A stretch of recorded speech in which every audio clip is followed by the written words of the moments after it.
بسم الله الرحمن الرحيم. الحمد لله الذي قال وهو أصدق القائلين فلينظر الإنسان مما خلق من ماء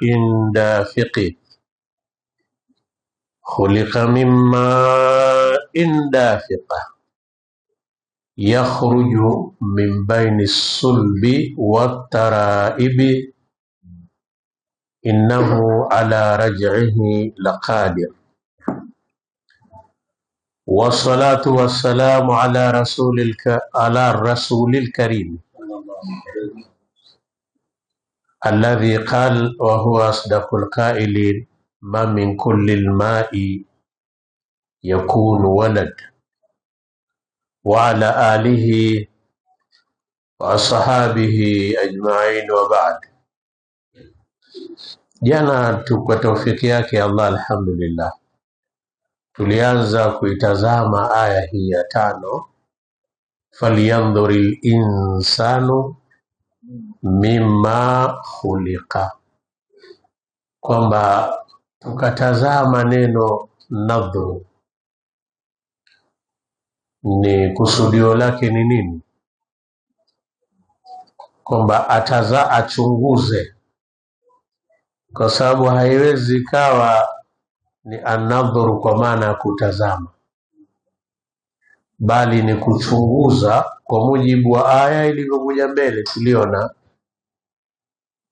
achunguze mwanadamu ni kwa kitu gani kaumbwa, kwa maana ajifanyie utafiti. Hizi ni aya zinazotuhitaji Waislamu kufanya tafiti mbalimbali haswa katika viumbe aliwaumba Allah subhana. Kwa hizi ni aya za kitafiti hizi, ndio ilifaliano atazame mwanadamu wa kitu gani kaumbwa. Khuliqa mimma dafiq, ameumbwa kutokana na maji yenye kutoka kwa kuruka, yenye kuchupa kwa nguvu. Tumesoma mpaka hapo, yakhruju min baini sulbi wa taraib, ndio somo letu la leo. Mwenyezi Mungu atuwafikie twende mpaka innahu ala raj'ihi laqadir,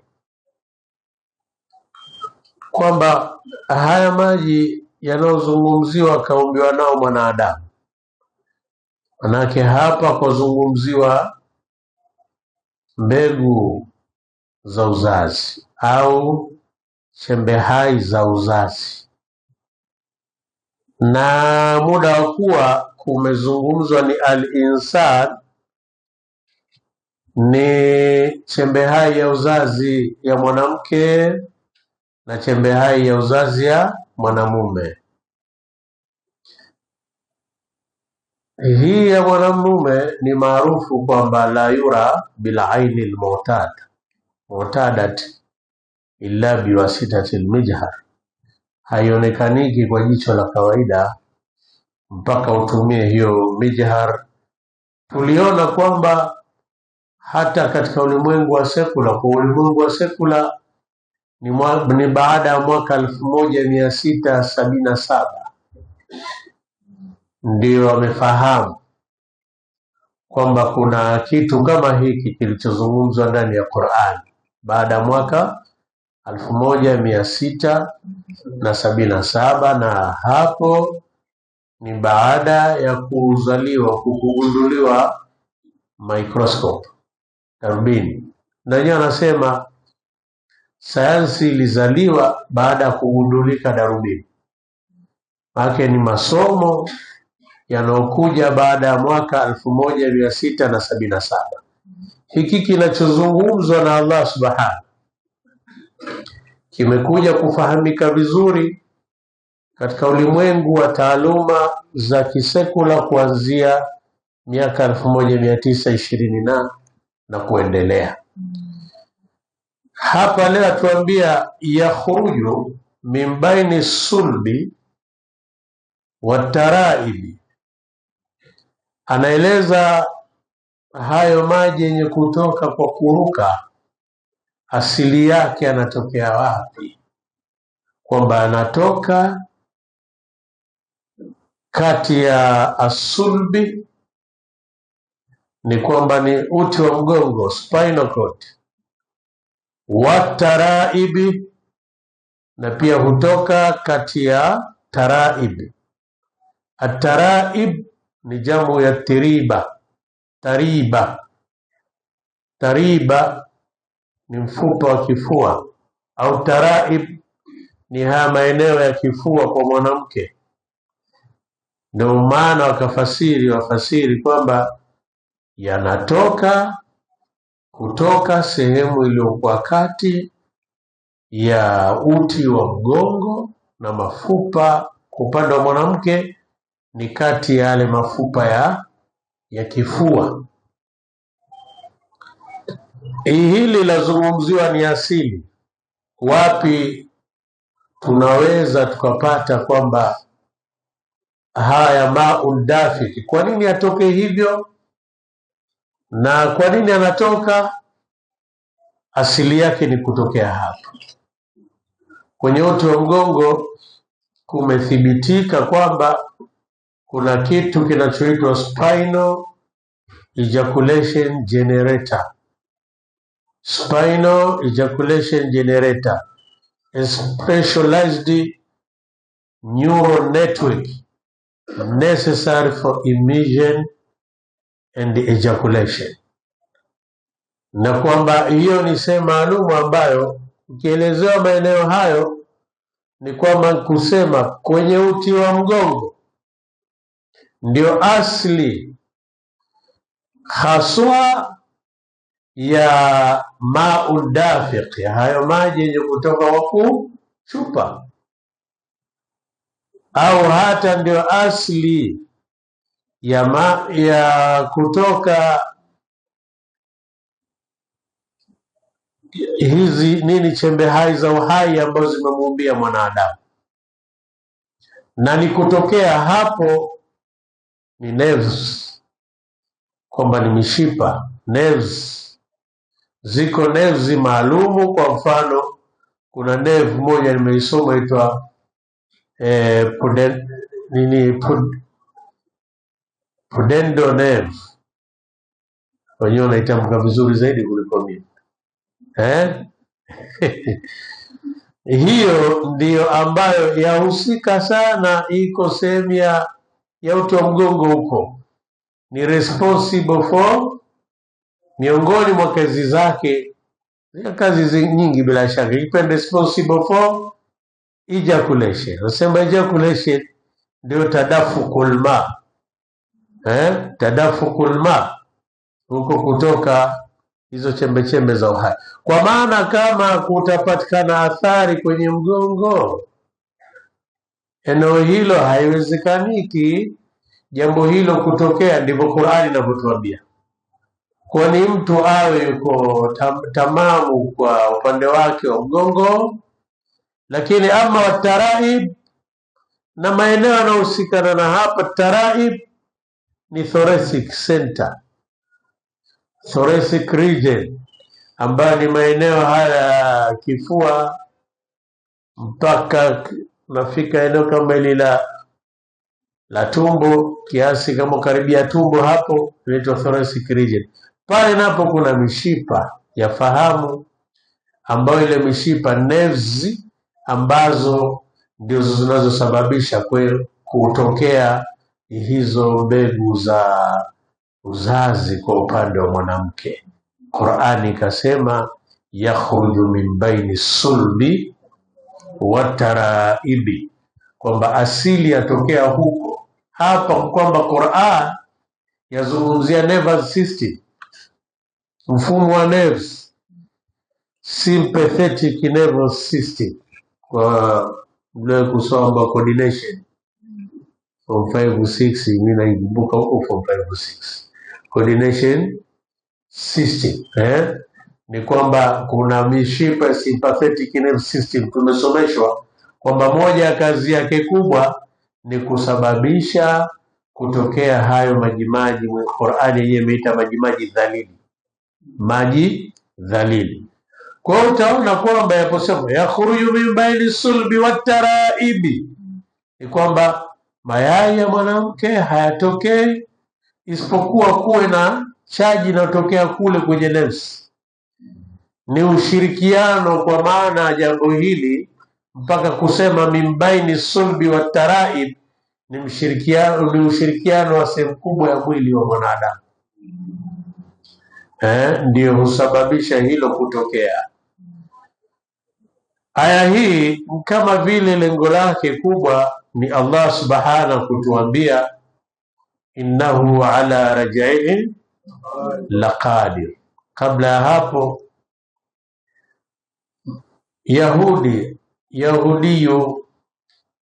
Mayahudi sehemu kubwa Yahudia ni ahlul kitab, wale sehemu kubwa ni ahlul kitab, na Nasara ni ahlul kitab, ni watu wa vitabu. Kwa sababu Yahudi sehemu kubwa ya mitume umetokea kwao. Mitume 90% imetokana na Mayahudi, 10% kama 10 hivi tu ndio si Mayahudi. Lakini mitume ni kama wote ni Mayahudi. Ndio maana hata ujio wa Mtume sallallahu alayhi wa alihi wasallam, Mayahudi kabla hajazaliwa Mtume, zile tarehe za kuzaliwa Mtume, miaka ile inakaribia kuzaliwa Mtume, Mayahudi walikuwa wakipita Madina wanapiga kampeni kwamba muda si mrefu atazaliwa mtukufu wa daraja, atazaliwa mtu mtukufu kuliko watu wote duniani. Huyo bwana yamliku al-araba, asema tadinu lahu al-arabu wa yamliku al-ajama, ni kwamba Waarabu watakuwa wanamnyenyekea, wanamtii, na atawatawala hata wasiokuwa Waarabu kwa ule ujumbe wake namna ulivyo. Kampeni kubwa alikuwa anapiga mpaka ile siku takiwa azaliwe Mtume sallallahu alaihi wasallam. Usiku wake, siku 3 zile kabla, kuna mtu mmoja ilikuwa akipita kwenye magenge, kwenye vijiwe vya Waarabu, ambia hivi, usiku wa leo kuna mtoto kazaliwa huko, au hivi mmesikia kuna mtoto kazaliwa. Wakijua atakayezaliwa labda atakuwa ni katika Mayahudi pia. Akaja akazaliwa Mtume Muhammad sallallahu alaihi wasallam, na hata alipozaliwa siku ile ile alosema, Mayahudi walikwenda wakachunguza kwamba je, ana alama katika mgongo wake, na alama ya Mtume, wakakuta anayo. Walianza kumchukia Mtume kabla hajapewa utume, kwa sababu wao walizoea ule utume unatoka kwao. Athari ile ikawafanya wana elimu kubwa sana, mambo mengi, wana elimu kubwa sana, ni kwa sababu wale ni ile ilmu walizokuwa nazo ni athari inayotokana nini? Mitume. Wakamfuata Mtume Muhammad sallallahu alaihi wasallam kutokana na ushawishi wa Abu Jahal na Makuraishi wengine, kwamba huyu bwana anaitwa Muhammad, kwa hoja hatumwezi, nyinyi Mayahudi mkatusaidie. Mmoja akajitokeza akasema, wallahi la as'alannahu shay'a la ya'lamuhu illa nabiyyu, na hapa nitamuuliza kitu, hajui kitu hicho isipokuwa Mtume. Akijibu huyo kweli Mtume. Kafika kwa Mtume sallallahu alaihi wasallam, Yahudi alimuuliza swali dogo tu, swali fupi, mimma khuliqal insan, ni kwa kitu gani kaumbwa mwanadamu? Akitaka jawabu liwafikiane na maun Dafiq, yule Myahudi. Mtume akamwambia mimma'i rajuli wa ma'il mar'ati, ni kutokana na maji ya mwanamume na mwanamke, akikusudia ni zile chembe chembe hai za uzazi na mayai ya mwanamke. Yahudi akaondoka akasema innahu la rasulullah, hakika huyu ni nani? Ni mtume wa Mwenyezi Mungu. Wakati anaondoka, mtume akamuita, akamuongezea jawabu. Alimjibu si min ma'i rajul wa ma'il mar'a, sema min nutfatil mar'i wa nutfatil mar'a, ni kutokana na chembe chembe hai ya uzazi ya mwanamume na chembe chembe hai ya uzazi ya mwanamke. Yahudi aliridhia kwamba huyu ni mtume, asingeweza kujibu swali hili ila mtume. Hizi ni elimu za kiutume, ni elimu za kiutume, si elimu za kawaida za kibinadamu, kwa sababu hawezi akajua hilo ila mtume. Na ndio sababu haikujulikana hapo elimu hii kwa ulimwengu usiokuwa kitume ila baada ya kugundulika microscope baada ya mwaka 1677, kwa sababu hizi ni minal ulumi nabawiya, ni katika elimu za zinazoafikiana na mitume, zinazohusiana na mitume wa Mwenyezi Mungu. Yahudi wakati anaondoka, mtume akamuita akamwambia amma nutfatu rajuli fa nutfatu ghalidha, ama ile nutfa ya mwanamume maji yake yale mazito, mazito, minha al-azmu wal asab, kutokana nayo kunapatikana mifupa na misuli na mishipa ya damu kutokana mwanamume. Wa amma nutfatul mar'ati fa nutfatun raqiqa, ama mbegu ya uzazi ya mwanamke ni nyepesi, nyepesi. Kaambia kutokana na hivyo kunapatikana damu na hivi vitu vingine hivi. Kwa hiyo mchango ni kama vile mtume anatuambia mchango wa mwanamume kwenye mwili wako, kwa sababu ndugu yangu, wewe, mimi, yule na yule aliwahi kuwepo na kaondoka, kwenye huu mwili wako ni mchango wa watu wawili, baba na mama. Kuna vya baba na kuna vya mama. Hivi vyote unavyoona, shekhe mmoja katika kufasiri hivi asema vyote unavyoona hivi ni vya mapambo hivi, vinatokana na wanawake. Kucha, so kuna mwanamume anayerefusha kucha, mwanamume anayehangaika kutengeneza kucha yupo, iwepo mashaka arefusha kucha alafu azipake rangi hapa. Hakuna mwanamume inawezekana kucha zishangoka siku nyingi, tangu mwezi mitatu iliyopita, wala hana habari kama zishangoka, lakini mwanamke yuko bize kwa sababu ni mchango wa mama. Kope, mbona kuna mwanamume anahusika na anahangaika kurefusha kope? Kwa sababu ule si mchango wa mwanamke, ule ni mchango wa mwanamke kwa mwanamume. Atakaohusika nao zaidi na mwanamke. Lakini yote ni mazao ya nutfa, inatengenezwa na nutfa ya kike na nutfa ya kiume. Nutfa ya kike inatoa sifa za kike zote katika mwili wako.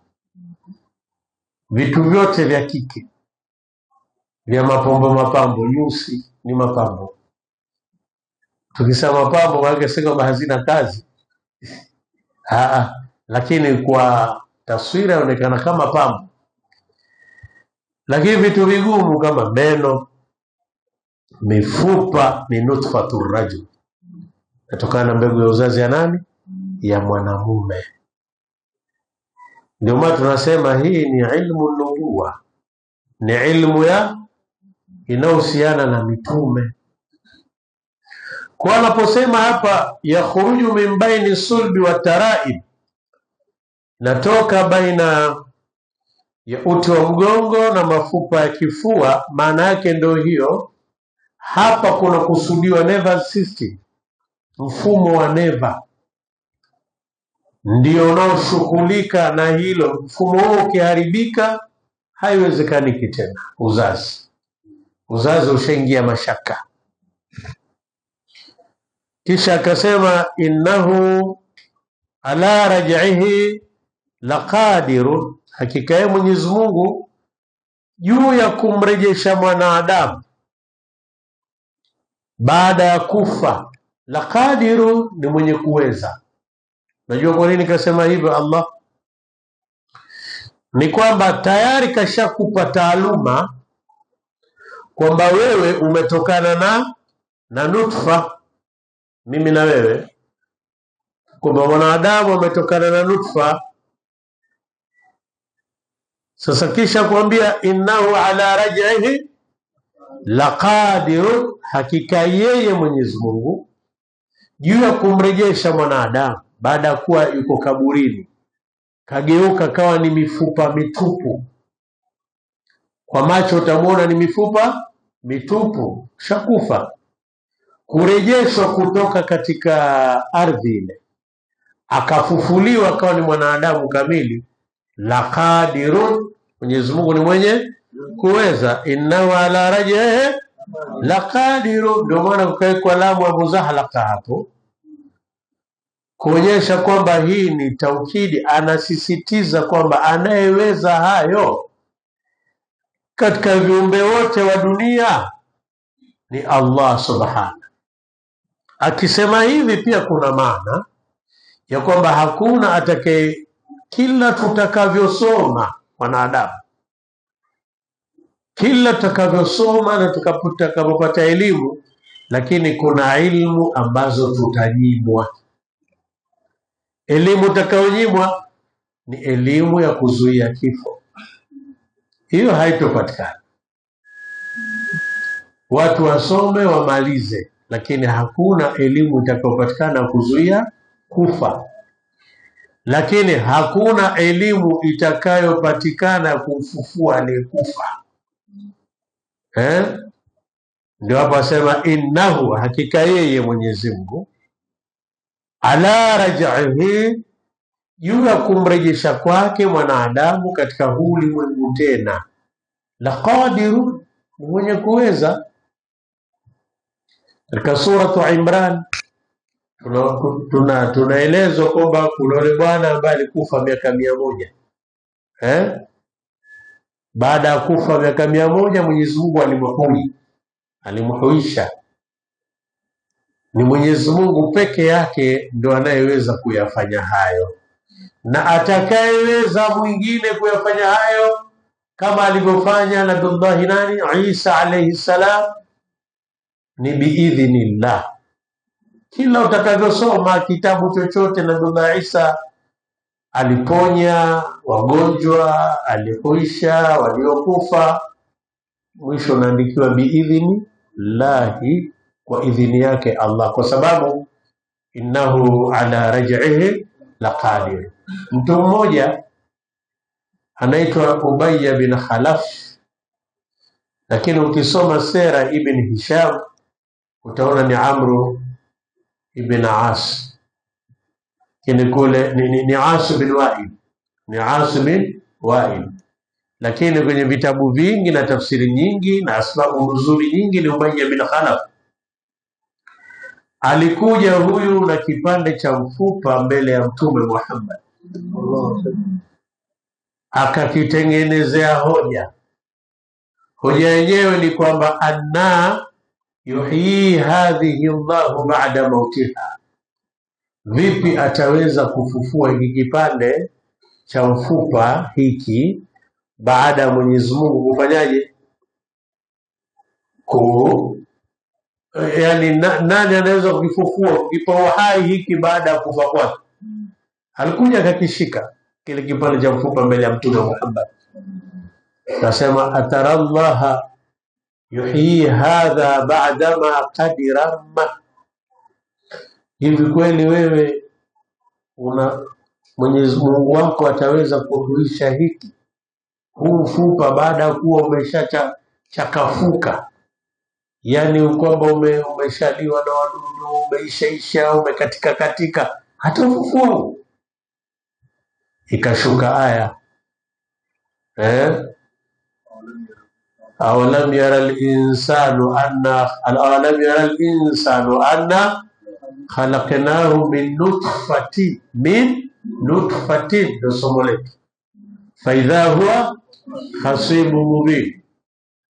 Wadaraba lana mathalan wa nasiya khalqahu qala man yuhyi al-'idhama wa hiya ramim qul yuhyiha alladhi anshaha awwala marra wa huwa bikulli khalqin alim. Ndio majibu alipokuwa kwamba awalam yara al-insan,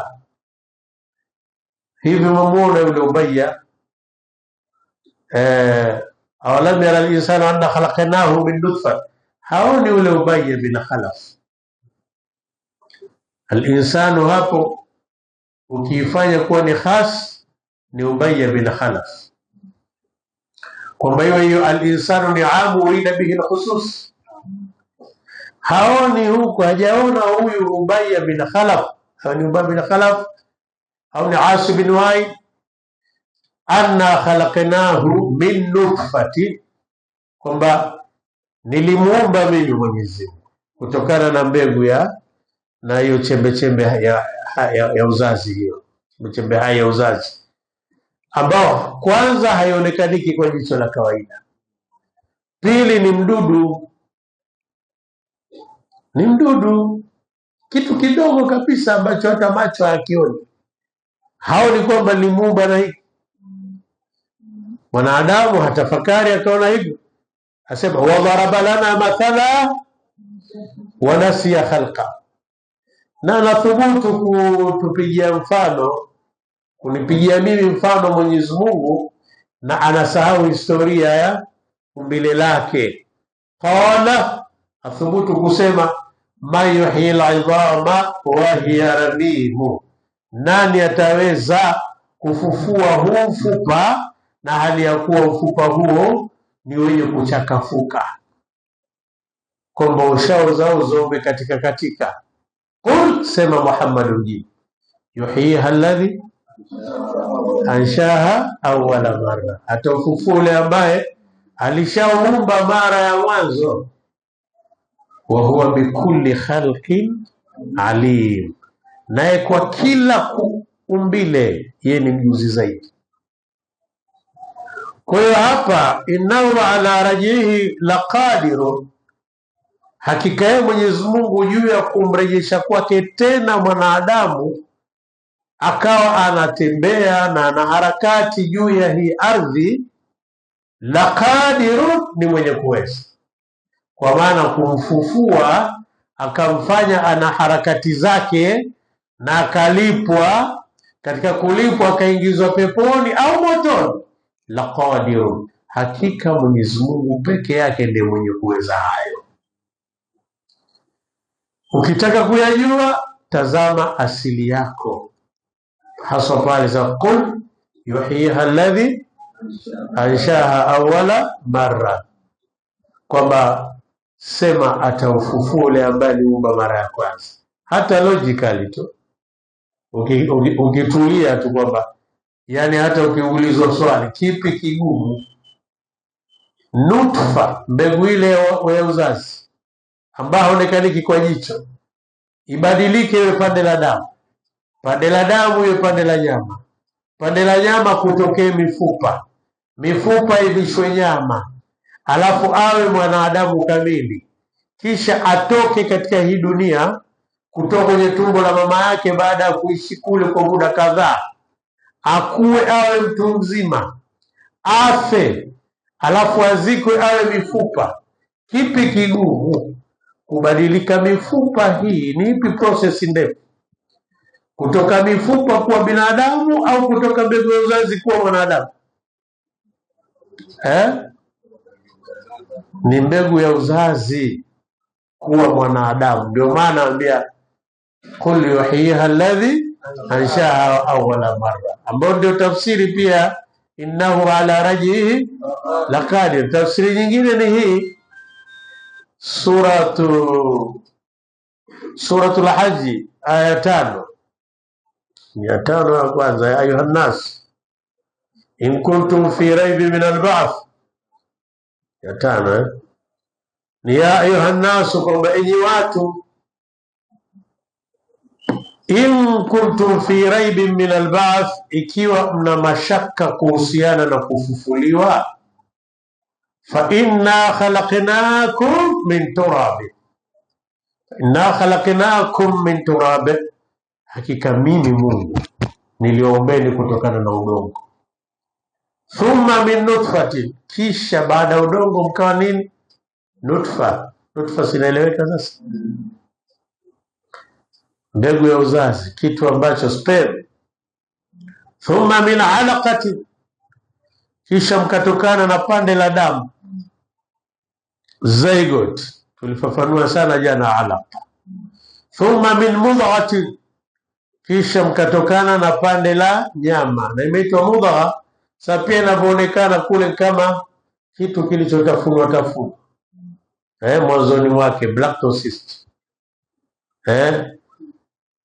Tena asema mudghatin mukhallaqatin wa ghairi mukhallaqatin, mudgha ambao yenye kuendelea umbile lake na ambao nyingine sio kwa yenye kuendelea umbile lake.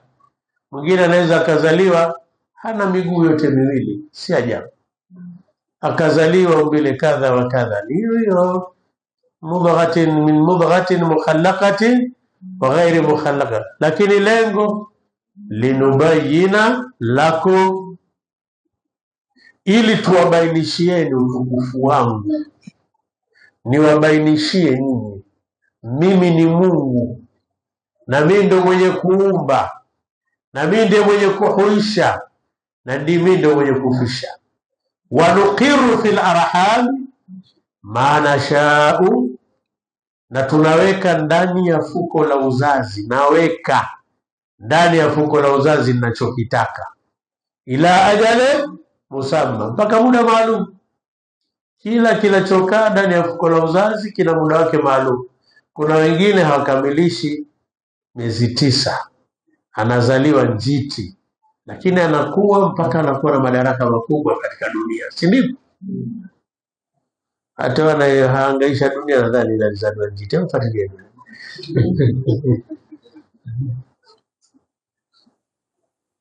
Wanuqiru fil arhami ma nashau ila ajali musamma, mpaka muda maalumu ndio unatoka katika fuko la uzazi. Na ukitoka pale, walillahi alhamdu, hakuna unachojua. Yani hiyo ndio neema Mungu aliyotupa. Moja neema aliyotupa Mwenyezi Mungu, kila aliyezaliwa kazaliwa hakuna anachojua, na akitokea anayejua pia inarudishwa kwa Mungu. Maajabu ya Mungu. Nabii Yahya, Nabii Isa alizungumza akiwa mtoto, na yule sahibu Jureij alizungumza akiwa mtoto. Tanzania pia hapa siku watoto wamezungumza, watoto jamaa wamezungumza akiwa watoto. Yule msusi wa mfalme, mtoto kazungumza. Sasa thumma nukhrijukum tifla, kisha mimi ndo nikutoeni kwenye matumbo ya mama, hali ya kuwa sasa wewe ni mtoto hapo, kwamba hujui chochote. Thumma litablughu ashuddakum, kisha matokeo yake ni kufikia nini? Baligh, umri wenu wa baligh. Wa minkum man yutawaffa, miongoni mwenu kuna ambao wameshafishwa, hajafika kwenye baligh kafa.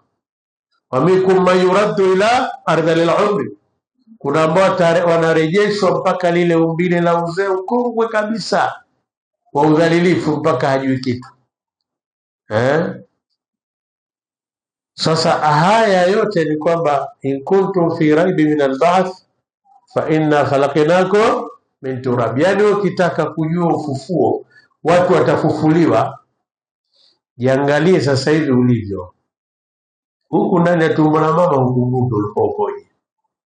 Lakini unapoangalia watoto wadogo alafu uangalie mtoto mchanga, kumshika mtoto mchanga, jitafakari wewe, usimtafakari yeye, kwamba wewe hivi sasa una PhD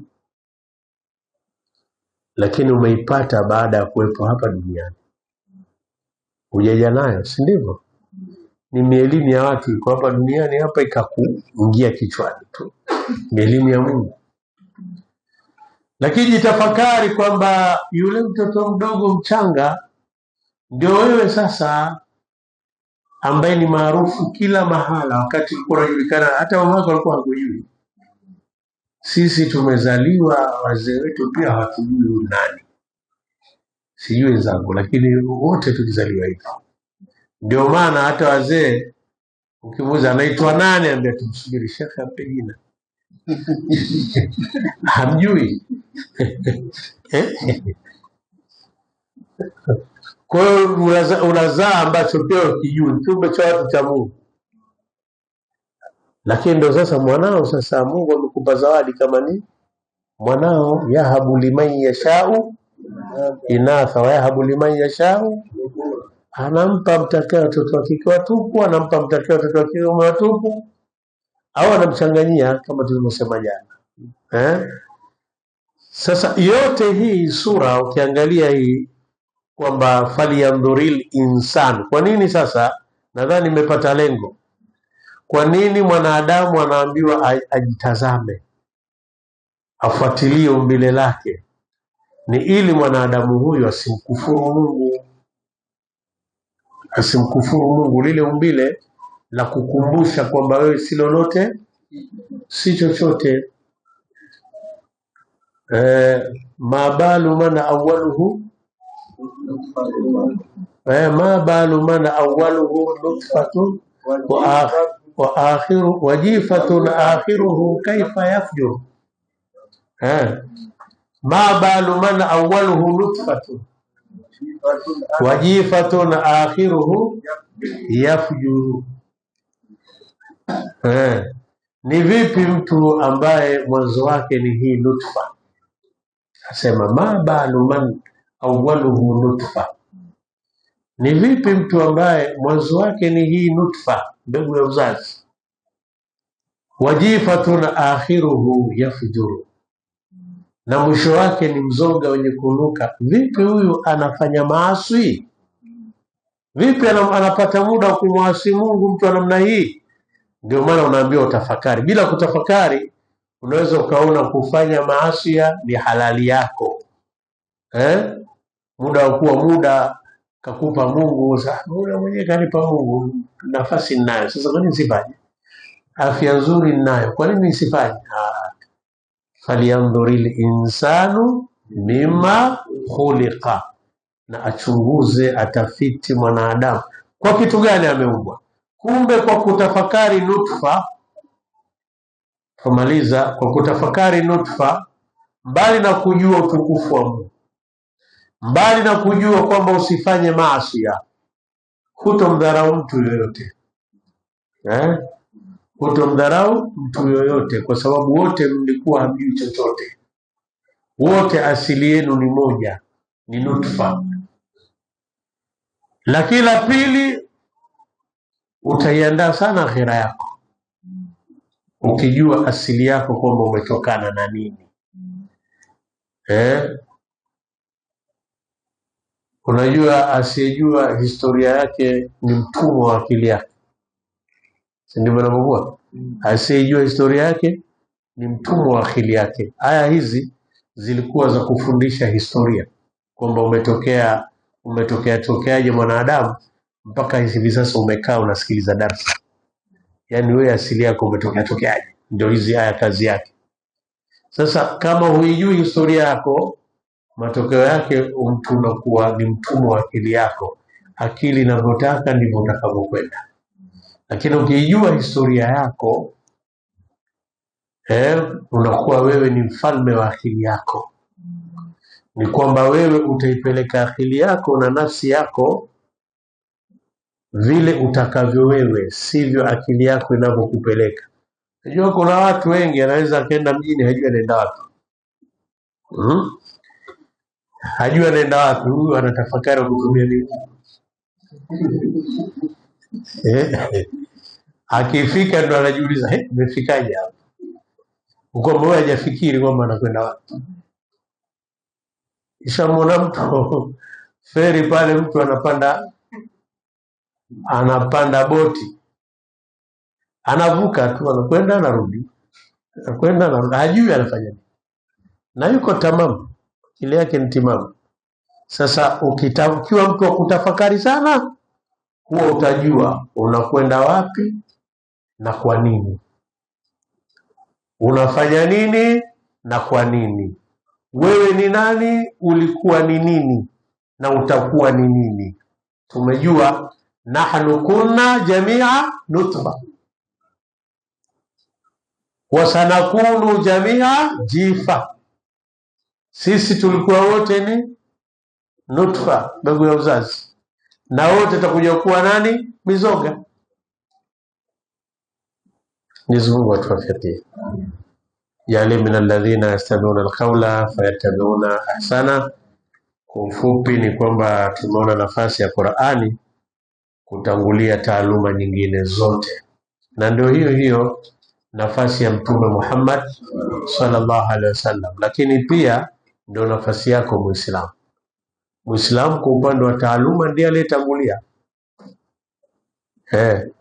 Muislamu kwa upande wa taaluma ndiye aliyetangulia. Soma kitabu The Great Atlas of Discovery, ukurasa wa 81. Inaitwa The Great Atlas of Discovery, ukurasa wa 81, kimeandikwa na Mwingereza. Mwingereza mwenyewe si Muislamu wala hazungumzi mambo ya Waislamu, lakini kaandika kwamba taaluma duniani asili yake ni Waislamu. Kila taaluma unaona imetokana na Waislamu. Tena yakaenda, huyo aliandika miaka zaidi ya 100 iliyopita, lakini akasema dunia inapokuja huko mbele huko, Waislamu wataonyesha taaluma ambao haijapatikana kwenye upande mwingine wowote. Wataonyesha taaluma za ajabu, taaluma za anga, taaluma za ardhini, taaluma za kivita. Alitaja kama taaluma 7 ambazo zitadhihirika watu ambao hawana. Tunaendelea kusubiri. Mwenyezi Mungu atujalie kheri. La ilaha illa Allah azimul halim.